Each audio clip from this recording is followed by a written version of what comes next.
Mesdames, Messieurs, amoureux des arts et des lettres, soyez les bienvenus sur votre chaîne littéraire, le Parnas TV. Alors, au cours de cette vidéo, nous allons parler d'un homme multidimensionnel, un écrivain hors pair. Il s'agit de Yambo Wolegun et de son chef d'œuvre, Le Devoir de violence. Alors, comprendre le devoir de violence de Yambo Wolegun nécessite un retour en arrière. Autrement dit, il va falloir revisiter l'histoire de la littérature négro-africaine.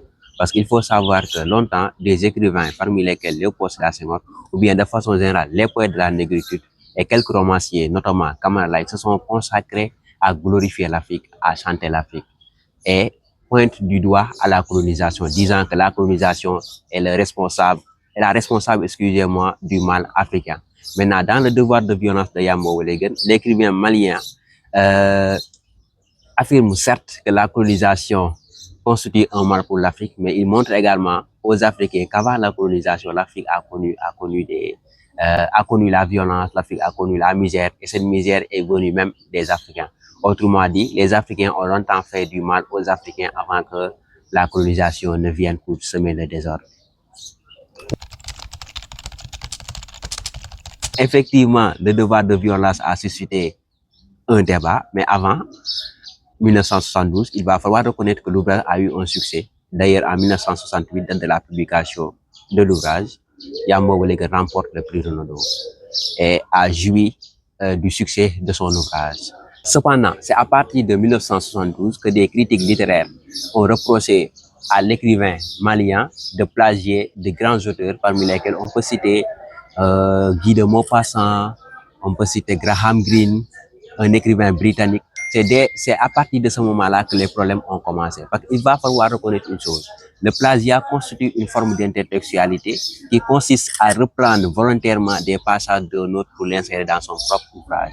Maintenant, Yambo Wolegun, pour se défendre, a précisé que dans ses manuscrits, il avait mis les guillemets. C'est l'éditeur qui a pris l'entière responsabilité de les enlever. Donc, à partir de ce moment, s'il y a des guillemets, les guillemets, excusez-moi, là, on ne peut pas parler de plagiat. Peut-être de citation, une autre forme d'intertextualité.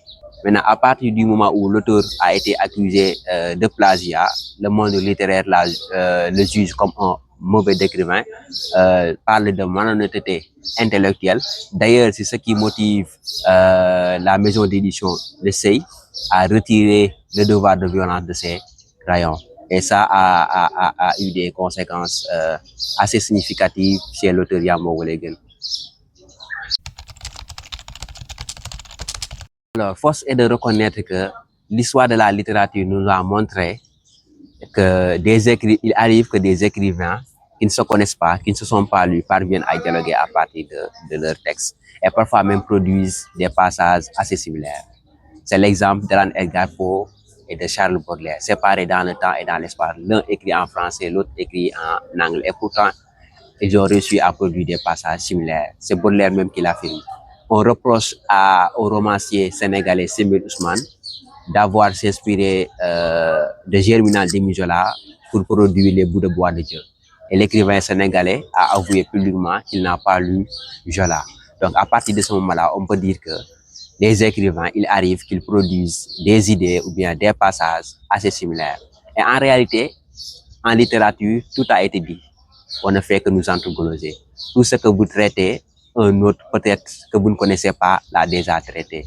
D'ailleurs, Julia Kristeva affirme, je cite, tout texte se construit par une mosaïque de citations. Tout texte est transformation de texte. Et Roland Barthes ajoute, tout texte est un intertexte. À partir de ce moment-là, on peut dire que chaque texte s'inspire d'un autre texte. Maintenant, l'écrivain peut reprendre des passages d'un autre sans s'en rendre compte. Dans ce cas, on parle d'influence involontaire, bien sûr. Donc, en réalité, bien pour résumer, voilà, tout a été dit en littérature. Tout ce que vous avez traité dans votre texte, probablement ou bien à 90%, un autre texte l'a traité. Vous pouvez ne pas le connaître. De mon point de vue, il n'y a rien de méchant parlant du plagiat. Il n'y a rien de méchant dans le plagiat. Autrement dit, voilà, le plagiat n'est rien d'autre. Bien, le plagiat montre simplement que l'écrivain a beaucoup lu. Et d'ailleurs, c'est ce que l'on retient de Yambo Wolegun. Sans doute non. Voilà, Yambo a subi ce sort parce que tout simplement, il a été noir. Là, c'est le racisme qui s'impose. Parce que les Occidentaux n'arrivaient pas à accepter qu'un écrivain noir ait un talent pareil. Parce que force est de reconnaître que Yambo Welegan a une très belle plume. D'ailleurs, son ouvrage Le devoir de violence le justifie amplement. D'un autre côté également, Yambo a subi ce sort parce que ses frères noirs ne l'ont pas aidé à sortir de ce trou, parmi lesquels Léopold Sédar Senghor et autres.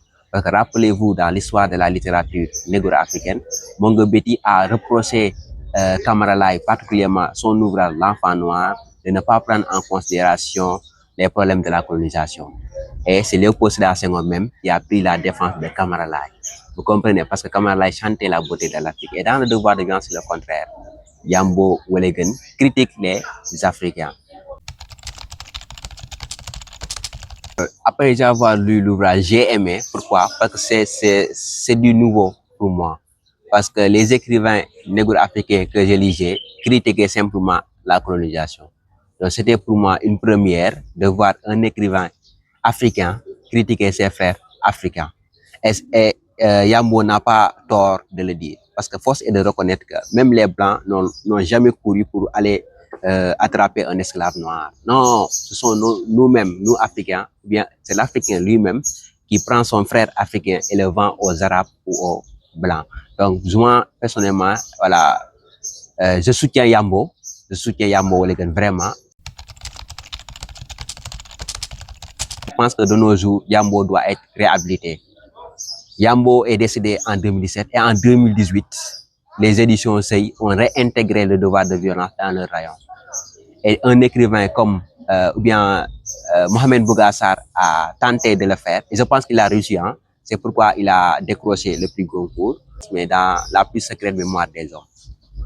Un ouvrage qu'il a consacré à la réhabilitation d'une figure littéraire, d'une très grande figure d'ailleurs, Yambo Welegan. Et moi, je pense qu'il a réussi. Maintenant, il reste aux universitaires et aux professeurs de lettres modernes, voilà, de continuer le boulot. Parce que souvent, quand on parle de Yambo, la jeunesse africaine pense d'abord au plagiat, alors que voilà, c'est simplement une diffamation. Yambo n'a jamais plagié, donc je pense qu'il va falloir que la vérité soit rétablie. Et pour ce faire, les universitaires et les professeurs de lettres modernes ont du boulot à faire.